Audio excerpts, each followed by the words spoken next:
yang rumah BRT yang ada dalam rangka bantuan pramuka.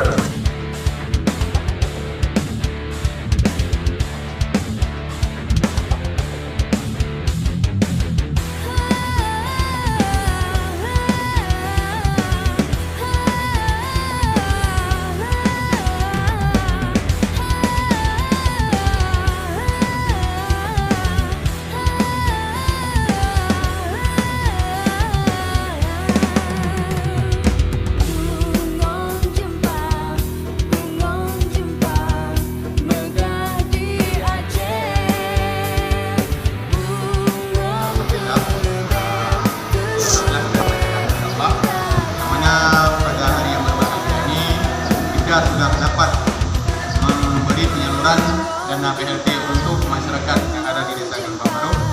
Mudah-mudahan dengan dana bantuan dana desa ini dapat membantu meringankan beban kepada